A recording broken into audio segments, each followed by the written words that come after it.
Mon fiancé m'a demandé une pause pour sortir avec son ex, en disant qu'elle reviendrait si ça ne marchait pas, alors j'ai fait en sorte qu'elle ne revienne vers rien. Salut à tous, après avoir traîné ici depuis ce qui me semble être une éternité, je me suis dit qu'il était temps de partager ce qui m'est arrivé dernièrement. Bon, voilà l'histoire. Je m'appelle Liam, j'ai 30 ans, et jusqu'à récemment, je pensais que j'allais épouser l'amour de ma vie, Tessa. Nous étions ensemble depuis 4 ans, et pendant la plupart de ce temps, j'étais sûr que nous étions solides. Mais maintenant, je suis là, à me demander comment je n'ai pas vu ça venir plus tôt. Tessa et moi nous sommes rencontrés par l'intermédiaire d'un ami commun à une fête d'anniversaire. Elle était drôle, confiante, et avait cette attitude franche que j'aimais beaucoup. J'avais déjà eu des relations avant, mais avec elle, ça a tout de suite collé. On s'est rapprochés rapidement et on a emménagé ensemble après 1 an. Tout semblait naturel, comme si on était sur la même longueur d'onde à propos de tout, carrière, mariage, fonder une famille un jour. Elle travaillait en freelance comme graphiste, et moi dans le marketing, donc nos horaires se correspondaient plutôt bien. Notre vie n'était pas extravagante, mais elle était bonne. On parlait de mariage depuis un moment, mais ce n'est que l'an dernier que j'ai fait ma demande. Ce n'était rien de grandiose, juste un dîner tranquille à la maison, rien que nous deux. Tessa avait l'air ravie. Elle a pleuré, m'a serré dans ses bras et a dit oui. Ce soir-là, nous avons commencé à planifier l'avenir. Un mariage en automne, une petite liste d'invités, et ce petit lieu chaleureux au bord du lac. J'avais l'impression que tout se mettait en place. Ou du moins, c'est ce que je croyais. Les premiers signaux d'alerte n'étaient pas énormes ni évidents. C'étaient de petites fissures subtiles que j'ai ignorées, parce que je ne voulais pas trop réfléchir. Par exemple, l'enthousiasme de Tessa pour l'organisation du mariage a commencé à s'estomper au bout de quelques mois. Au début, elle était à fond, m'envoyant des tableaux Pinterest, cherchant des robes de mariée et me demandant des détails comme si je préférais des tulipes ou des roses pour les centres de table. Puis tout s'est arrêté. Je lui demandais, alors, tu as choisi tes demoiselles d'honneur. Et elle esquivait toujours. Pas encore. J'y pense encore, me répétait-elle sans cesse. Pareil pour sa robe, le gâteau, même la musique. Toutes les décisions qu'on avait prises avec excitation sont devenues des choses qu'elle voulait repousser. On a encore le temps, me disait-elle. C'était comme si le mariage n'était plus une priorité. À ce moment-là, je me disais que c'était juste du stress. Organiser un mariage, c'est stressant, non? Et puis, Tessa avait beaucoup de travail. Je pensais qu'elle finirait par se reprendre. Ce que je ne réalisais pas, c'est que son manque d'enthousiasme ne concernait pas le mariage. Ça concernait nous deux. La vraie claque est venue un soir alors qu'on était avec des amis. Quelqu'un a sorti ce stupide jeu TikTok, on écoute mais on ne juge pas, vous l'avez sûrement vu. C'est ce jeu où on doit répondre à des questions personnelles sans réagir, même si tout le monde juge en silence. Bref, tout se passait bien jusqu'à ce que quelqu'un demande, si tu pouvais revivre une relation, laquelle serait-ce? Sans même réfléchir, Tessa a dit, oh, probablement Dylan. Comme ça. Dylan, son ex de la fac, celui qui l'avait trompé. Dès qu'elle a prononcé son nom, un silence gênant a envahi la pièce. Elle a ri nerveusement et a essayé de se rattraper, enfin, pas que j'aimerais vraiment revivre ça. C'est juste, une grande partie de mon passé. J'ai eu envie de la confronter sur le champ, mais comme on était avec des amis, j'ai laissé passer. Plus tard, seul, je lui ai demandé, c'était quoi ça, à propos de Dylan? Pourquoi tu dirais que tu voudrais revivre cette relation? Elle a haussé les épaules, comme si ce n'était rien. C'était un jeu stupide, Liam. Ne le prends pas trop au sérieux. Elle a souri et a changé de sujet. Je n'ai pas insisté, parce que je ne voulais pas provoquer une dispute pour quelque chose qui pouvait sembler anodin. Mais au fond, ça m'est resté. Après ça, son comportement est devenu de plus en plus difficile à ignorer. Elle passait plus de temps sur son téléphone, à défiler ses messages avec ce petit sourire en coin. Elle trouvait des excuses vagues pour annuler nos plans à la dernière minute. Oh, désolé. J'ai trop de boulot ce soir, disait-elle. Ou encore, j'ai promis à ma mère de lui rendre visite ce week-end. Rien de forcément suspect, mais ça s'accumulait. J'avais l'impression de ne plus être une priorité. Puis est arrivé le vendredi soir qui a tout changé. Je suis rentré tôt du travail, impatient de passer la soirée avec Tessa. Je pensais qu'on pourrait commander à manger et regarder une série, une soirée tranquille. Mais quand je suis entré, l'ambiance était étrange. Elle était assise sur le canapé avec son ordinateur portable, mais elle ne travaillait pas. Elle fixait l'écran, complètement ailleurs. « Hey, je suis rentré », ai-je dit, pour briser la tension. « Tu es en avance », a-t-elle répondu. Comme si c'était une mauvaise chose. J'ai laissé passer et je suis allé dans la cuisine préparer le dîner. Mais le silence était étouffant. D'habitude, elle me demandait comment s'était passée ma journée ou me racontait la sienne. Mais ce soir-là, rien. Finalement, je me suis retourné et j'ai demandé « Tout va bien ?» Elle a refermé son ordinateur et m'a regardé. En fait, il faut qu'on parle. Et là, mon estomac s'est noué. Vous connaissez ce sentiment où vous savez qu'un truc mauvais va arriver, mais que vous ne pouvez rien y faire? C'était moi, planté là avec ma spatule à la main. Je me suis assis en face d'elle. D'accord, dis-moi. Qu'est-ce qui se passe? Elle a hésité, comme si elle cherchait ses mots.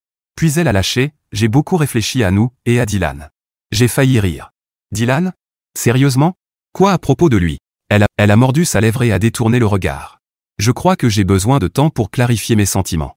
Je voudrais faire une pause pour voir s'il y a encore quelque chose entre nous. Je n'en croyais pas mes oreilles. Tu veux faire une pause pour sortir avec ton ex? T'es complètement folle, t'es ça? On est fiancés. Ce n'est pas comme ça, a-t-elle vite répliqué, comme si elle pensait arranger les choses. J'ai juste besoin de savoir si je fais le bon choix avec toi. Et si ça ne marche pas, je te promets que je reviendrai. C'est à ce moment-là que j'ai réalisé à quel point son audace allait loin. Elle pensait que j'allais attendre sagement pendant qu'elle décidait si j'étais assez bien. À cet instant, quelque chose s'est brisé en moi. Je n'ai pas explosé, je n'ai pas crié. Je suis resté là, à la fixer, me demandant comment je n'avais pas vu ça venir. Je ne savais même pas quoi répondre. Ma fiancée, venait de me dire qu'elle voulait faire une pause pour explorer les choses avec son ex, Dylan. Qu'est-ce qu'on est censé dire à ça? Finalement, j'ai réussi à demander, donc, concrètement, cette pause signifie quoi pour toi? Ma voix est sortie calme, beaucoup plus calme que ce que je ressentais. Elle s'est redressée, comme si elle s'était préparée à cette conversation. Je pense qu'on a besoin d'espace pour réfléchir. Je vais prendre du temps pour voir si ce que je ressens pour Dylan est réel, et toi, tu pourras réfléchir à nous aussi. Je n'en croyais pas mes oreilles. Attends, ai-je dit en me penchant vers elle. Tu es en train de dire que tu as besoin de sortir avec ton ex, mais que moi, je dois réfléchir à nous? Tu te rends compte à quel point c'est absurde? Tessa a soupiré, comme si j'étais le seul déraisonnable. Ce n'est pas parce que tu as fait quelque chose de mal, Liam. C'est à propos de moi, de ce que je dois comprendre. J'ai eu l'impression qu'elle avait répété ce discours dans sa tête. Sa manière de parler, son refus de me regarder dans les yeux, c'était comme si elle avait déjà décidé et qu'elle voulait juste que je l'accepte. Tu sais que ça a l'air insensé, hein, ai-je dit. On ne met pas son fiancé en pause juste pour aller jouer au « et si » avec un type qui t'a traité comme une moins que rien. Son visage s'est durci, et pour la première fois, j'ai vu à quel point elle pouvait être butée. Je ne te demande pas la permission, Liam. Je te dis ce dont j'ai besoin. Là, ça a fait un autre effet. Je n'étais plus seulement contrarié. J'étais en colère. Je me suis levé et j'ai commencé à faire les 100 pas, essayant de me calmer. Alors quoi, Tessa? Tu vas juste faire ta valise et aller chez Dylan? C'est ça ton grand plan? Non, répliqua-t-elle sèchement. Ce n'est pas comme ça. Je ne sais pas encore à quoi ça ressemblerait, mais j'ai besoin de clarté avant qu'on aille plus loin. Je me dois de savoir que je prends la bonne décision. Tu te dois à toi-même? Ai-je répété en riant amèrement. Et moi, tu ne me dois rien. On est fiancés, Tessa. On est censé construire une vie ensemble. Et là, tu me dis que tu dois tester ton ex pour être sûr que je suis assez bien? Je n'ai jamais dit que tu n'étais pas assez bien. Rétorqua-t-elle, la voix qui montait.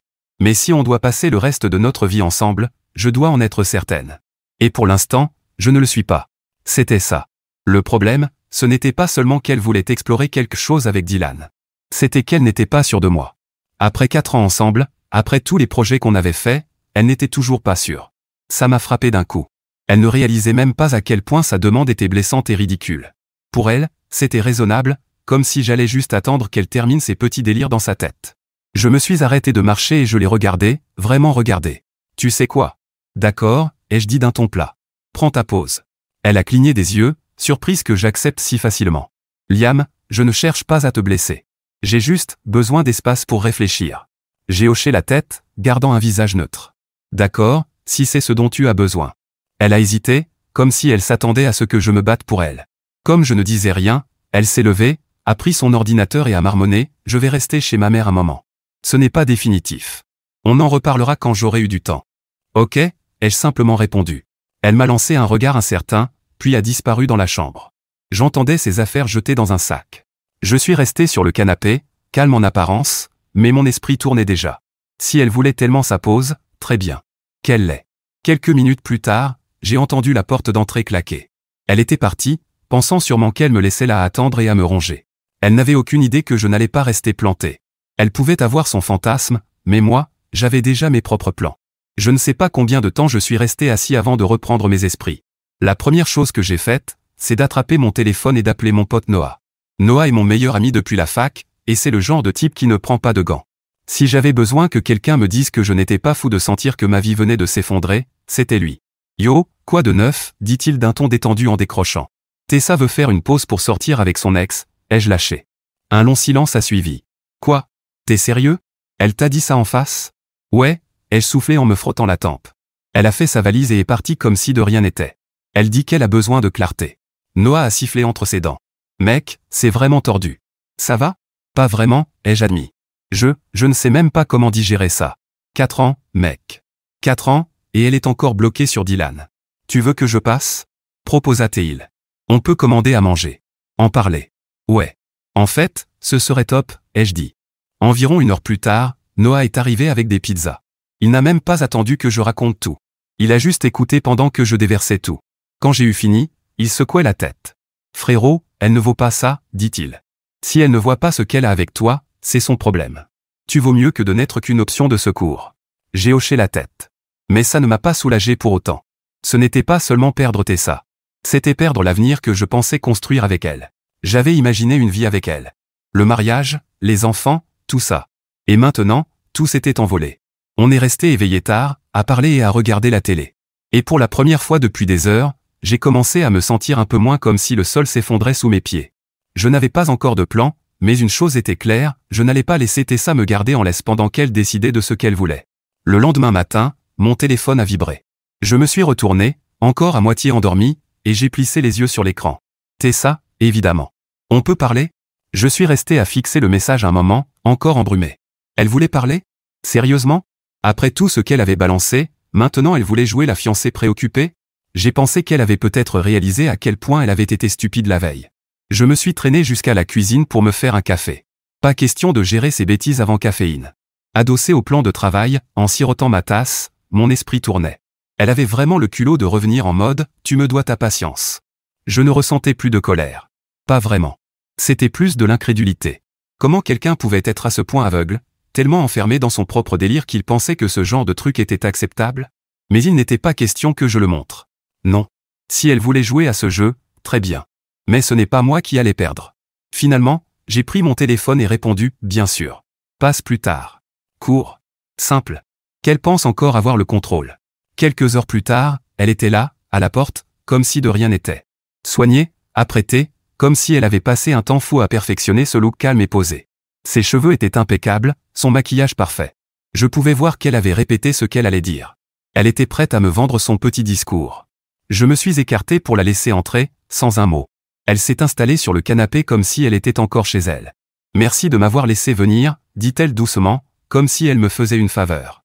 Je suis resté appuyé contre le mur. Quoi de neuf? Elle a pris une grande inspiration, les mains jointes comme si elle se préparait à une grande prestation. J'ai beaucoup réfléchi, commença-t-elle. Et voilà.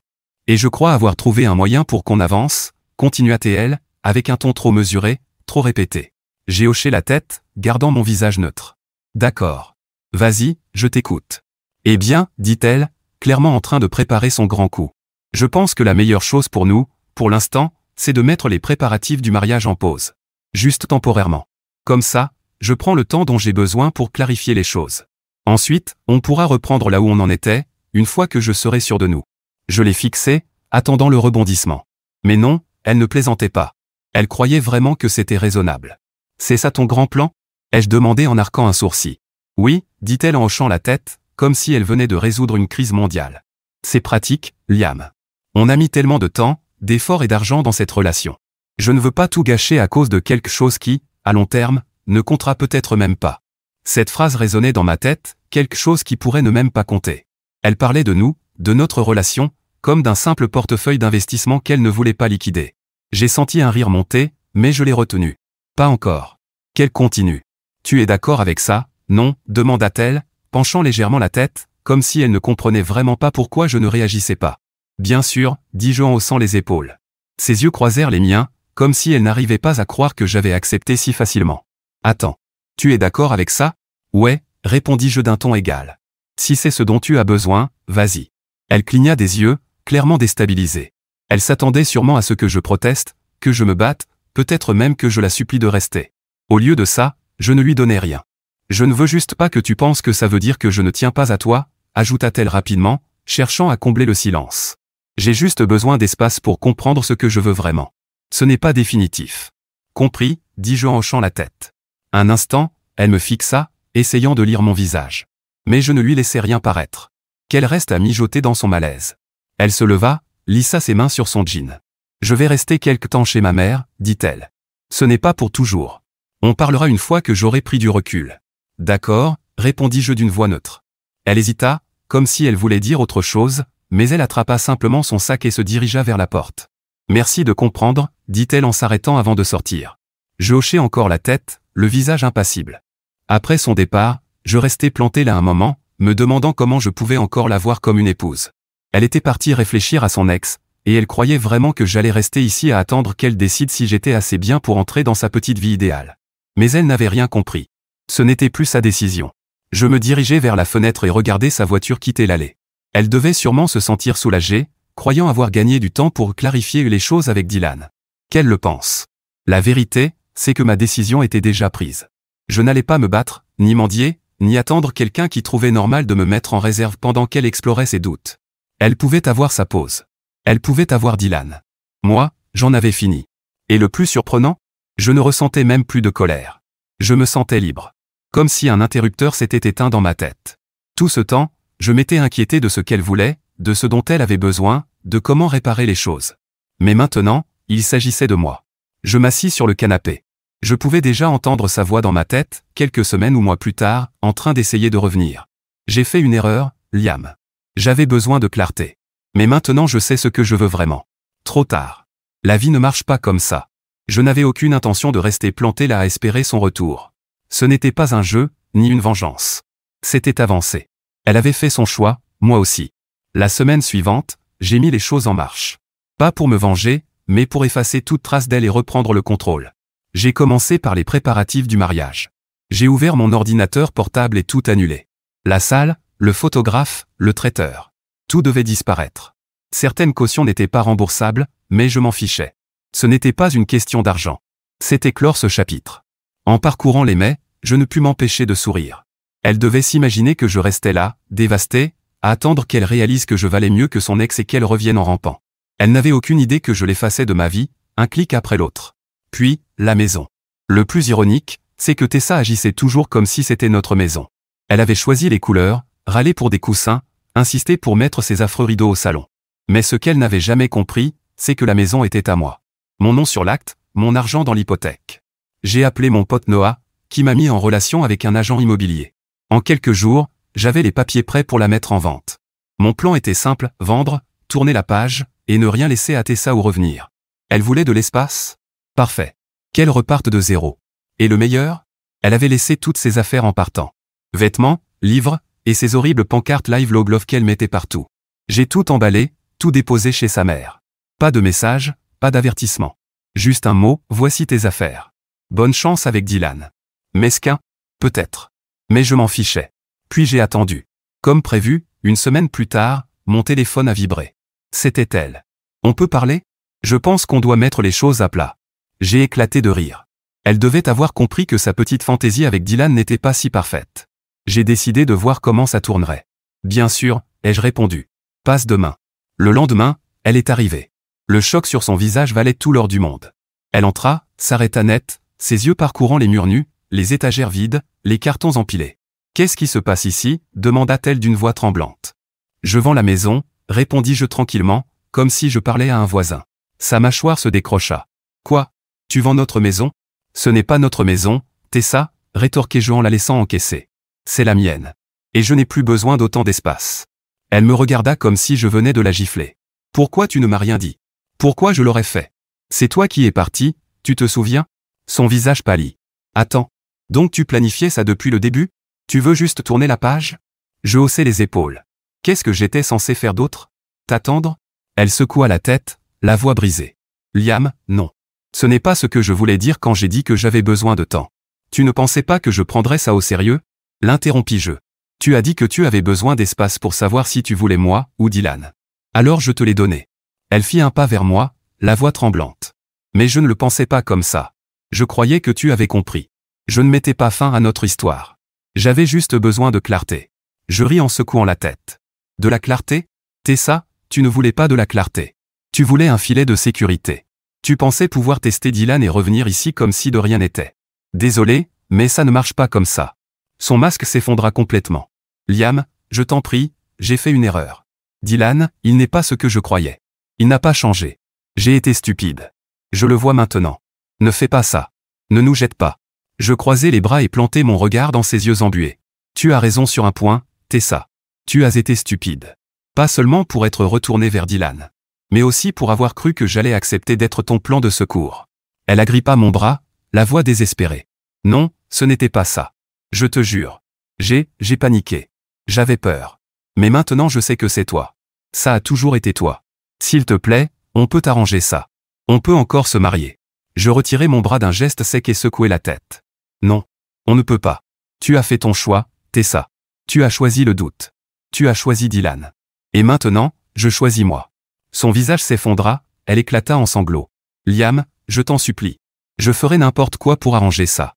C'est trop tard, dis-je fermement. C'est toi qui as brisé ça. Tu n'as pas le droit de revenir comme si rien ne s'était passé. Elle resta là, tremblante, les larmes coulant sur ses joues. Finalement, comprenant qu'il n'y avait plus rien à dire, elle se retourna et sortit. Et avec ça, Tessa était sortie de ma vie, du moins, c'est ce que je croyais.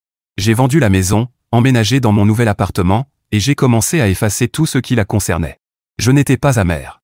Je n'avais juste plus l'énergie de traîner ses bagages derrière moi. Je pensais avoir géré la situation proprement, que nous étions chacun passés à autre chose. Mais Tessa, elle n'en avait pas fini. Et quand elle a frappé, ce n'était pas de front. Le premier signe que quelque chose clochait est arrivé par un coup de fil de ma mère. J'avais à peine dit bonjour qu'elle s'est lancée. Liam, pourquoi j'entends par tante Sharon que le mariage est annulé? C'est vrai? Je me figeai, pris de court. Les seules personnes qui savaient que le mariage n'aurait pas lieu, c'était Tessa et moi. Je n'en avais même pas parlé à ma famille, parce que franchement, je n'avais pas envie de gérer leur réaction. Mais voilà que la nouvelle circulait déjà. Où est-ce que tante Sharon a entendu ça? Demandai-je prudemment, soupçonnant déjà la réponse. De la part de la mère de Tessa. Elle raconte à tout le monde que tu as annulé le mariage. Apparemment, Tessa est dévastée et tu es en train de te montrer déraisonnable. J'ai failli lâcher le téléphone. Dévastée. Déraisonnable. L'audace qu'elle avait de retourner la situation comme si j'étais le méchant était presque impressionnante. C'était elle qui était partie. Elle qui voulait réfléchir avec son ex infidèle. Et maintenant, elle me peignait en bourreau? Maman, ce n'est pas ce qui s'est passé, dis-je en essayant de garder mon calme. Tessa et moi, ce n'est plus d'actualité. Elle a fait son choix et moi, j'ai avancé. Eh bien, tu dois faire un peu de gestion de crise, répondit-elle d'un ton sec. La moitié de la famille en parlait, tout le monde croit que tu l'as prise de court. Gestion de crise. On en était là. Non seulement Tessa s'était incrustée dans les conversations de ma famille, mais elle avait transformé l'histoire en une fête de la pitié pour elle-même. J'aurais dû laisser couler. J'aurais dû me dire qu'elle était mesquine et passer à autre chose. Mais quand j'ai reçu un appel plus tard le même jour de la part de mon patron, j'ai compris que ce n'était plus juste une affaire familiale. Salut Liam. Je voulais vérifier, dit-il avec prudence. Tout va bien? J'ai entendu par un ami que ton ex traverse une période difficile, et elle a mentionné ton nom. Mon ex? Elle avait mentionné mon nom? Au travail? Elle n'a pas donné de détails, mais tu sais comment ces choses se répandent. Je voulais juste être sûr que ça ne causera pas de distraction ici. Je serrai les mâchoires, les pièces du puzzle s'emboîtant enfin. Tessa ne se contentait pas de raconter sa version à la famille. Elle traînait mon nom dans son petit récit larmoyant auprès de quiconque voulait bien l'écouter. Je remerciai mon patron pour m'avoir prévenu et raccroché. Mon sang bouillonnait. Ce n'était plus une question de tourner la page ou de trouver une clôture. Elle essayait délibérément de saboter ma vie, en se faisant passer pour la victime. C'en était trop. J'étais resté silencieux jusque-là, pensant que c'était la chose mature à faire. Mais si elle voulait jouer à ce jeu, je n'allais pas la laisser réécrire l'histoire. Le lendemain, j'ai envoyé un message groupé à nos deux familles, simple et clair, salut à tous. Je voulais clarifier quelque chose. Tessa et moi ne sommes plus fiancés, et c'était une décision mutuelle après beaucoup de conversations difficiles. Merci de respecter notre intimité et d'éviter d'attribuer des torts. Merci. Ce n'était pas dramatique, mais suffisant pour couper court à ces bêtises. Ensuite, je l'ai bloquée partout. Téléphone, réseaux sociaux, email. Elle n'avait plus aucun droit d'accès à ma vie, pas après avoir tenté de la salir. Les retombées n'ont pas été faciles. Ma mère n'a pas apprécié ma façon trop directe de gérer ça, et quelques membres de la famille murmuraient encore que j'avais gâché une si belle chose. Mais je connaissais la vérité, et ça me suffisait. Tout ce que mon ex-fiancée avait montré, c'était à quel point elle manquait de respect envers moi et notre relation. Si quelque chose, ça m'avait rendu encore plus reconnaissant de l'avoir éjectée pour de bon. Alors voilà où j'en étais, enfin poser la limite. La bloquer, c'était comme appuyer sur un interrupteur, couper le courant de la machine à drame qu'elle faisait tourner depuis des semaines. Ce n'était pas seulement la faire taire. C'était retrouver ma paix. La première chose que j'ai faite fut de reprendre le contrôle du récit. Quand on se tait, les gens adorent combler les vides, et j'avais laissé à Tessa trop d'espace pour inventer son histoire. Alors j'ai appelé ceux dont l'opinion comptait, mes vrais amis, mes frères et sœurs, ma mère. Je leur ai tout expliqué, sans fioriture, juste les faits. Écoute, ai-je dit à ma mère autour d'un café. Je n'ai pas gâché une belle histoire. Elle est partie pour son ex, tout simplement. J'ai essayé d'être correct, mais elle passe son temps à se poser en victime. Je ne la laisserai pas salir mon nom. Ma mère m'a lancé son regard désapprobateur habituel, celui qui peut faire sentir un adulte comme un ado réprimandé. Je comprends, Liam, mais tu aurais pu être plus diplomate. Diplomate? Maman, elle étale notre linge sale à qui veut bien l'entendre. J'en ai fini avec la politesse. Ça semblait enfin l'atteindre. Elle soupira et admit, je veux juste que tu sois heureux. Ne la laisse pas t'entraîner vers le bas. À partir de là, je me suis donné pour mission d'éteindre les rumeurs dès qu'elles apparaissaient. Si quelqu'un parlait de Tessa, je donnais la version courte, ça n'a pas marché. Elle n'est pas la personne que je croyais. Fin de l'histoire. La plupart comprenaient vite et laissaient tomber. Mais certains demandaient plus, comme mon cousin Marc qui m'a coincé à un barbecue de famille, et mec, j'ai entendu dire que tu avais laissé Tessa en plan. C'est quoi l'histoire? Je le fixais, à peine croyant son culot. Tu as mal entendu, Marc. C'est elle qui m'a largué pour réfléchir avec son ex. Si tu veux la version complète, demande-lui. Moi, je ne joue pas au téléphone arabe. Il s'est vite calmé après ça. Pendant que je nettoyais le bazar social, je devais aussi gérer le boulot. Heureusement, mon patron a été cool. Je lui ai expliqué la situation en privé, en insistant que ça n'affecterait pas mon travail. Il a hoché la tête et dit, je me doutais bien qu'il y avait plus derrière. Garde juste la tête froide et ne laisse pas ça te toucher. Mais Tessa n'avait pas fini d'essayer de semer la pagaille. Une semaine plus tard, j'ai reçu un email d'une amie à nous, Sarah. Elle ne prenait pas parti, mais tenait à partager quelque chose, salut Liam. Je pense que tu devrais savoir que Tessa publie des choses en ligne. Rien de méchant directement, mais on voit bien qu'elle parle de toi. Je voulais juste te prévenir. Je l'ai remerciée et je suis allé vérifier. Et effectivement, Tessa postait des citations vagues et passives-agressives sur la trahison et le chagrin. Du style, certaines personnes jettent des diamants pour courir après des cailloux. Très subtil. Au début, j'ai eu envie de réagir, de la confronter pour ses bêtises. Mais je me suis ravisé. Pourquoi descendre à son niveau? Elle voulait une réaction. Je ne lui en donnerai pas. À la place, j'ai signalé ses publications pour harcèlement et je suis passé à autre chose. C'est là que j'ai vraiment eu un déclic, je n'avais plus rien à lui expliquer, ni à elle ni à qui que ce soit. Ma vie n'était pas un forum public qu'elle pouvait disséquer et manipuler. Si elle voulait rester coincée dans le passé, c'était son problème, pas le mien. Un soir, alors que je parlais avec mon pote Jack, il m'a dit quelque chose qui m'a marqué, mec, tu l'as échappé belle. Imagine si tout ça a été ressorti après le mariage. Tu es bien mieux sans elle, crois-moi. Il avait raison. Aussi douloureux que ça ait été, rompre avec Tessa avant de nous marier a été la meilleure chose qui pouvait m'arriver. Ce n'était pas seulement éviter le drame. Être avec elle m'avait aveuglé sur ce que je voulais vraiment chez une partenaire, quelqu'un qui me soutient, pas quelqu'un qui se retourne contre moi au premier signe de difficulté. Quelques mois plus tard, les frasques de Tessa ont commencé à s'estomper. Les gens sont passés à autre chose, et moi aussi. Ma famille a arrêté d'en parler, les rumeurs au travail se sont éteintes, et ses publications en ligne ont fini par disparaître. Comme si elle avait enfin compris qu'elle ne pouvait plus tirer de la sympathie de cette histoire. J'aimerais dire que je lui ai pardonné, mais honnêtement, ce n'est pas le cas. Et ce n'est pas grave. Toutes les fautes n'ont pas besoin d'être pardonnées pour être laissées derrière soi. Je ne la déteste pas. Je m'en fiche, tout simplement. La vraie clôture est arrivée quand j'ai compris que je n'attendais plus d'excuses de sa part, ni que les gens voient mon côté de l'histoire. Je vivais ma vie pour moi, pas pour la validation des autres. Alors je suppose que tout ce que je veux dire, c'est que parfois, les décisions les plus difficiles sont celles qui te sauvent. Couper les ponts avec Tessa n'a pas été facile, mais c'était nécessaire. Ça m'a appris à faire confiance à mon instinct, à me défendre et à ne jamais me contenter de moins que ce que je mérite. Avec le recul, je ne regrette rien. Je suis dans un bien meilleur état, mentalement, émotionnellement et même physiquement. La vie est trop courte pour la gaspiller avec des gens qui ne te valorisent pas. Et si j'ai retenu une chose, c'est celle-ci. La meilleure revanche n'est pas de se venger. C'est de bien vivre. Et sur ce chapitre de ma vie est officiellement clos. Merci d'être resté jusqu'à la fin.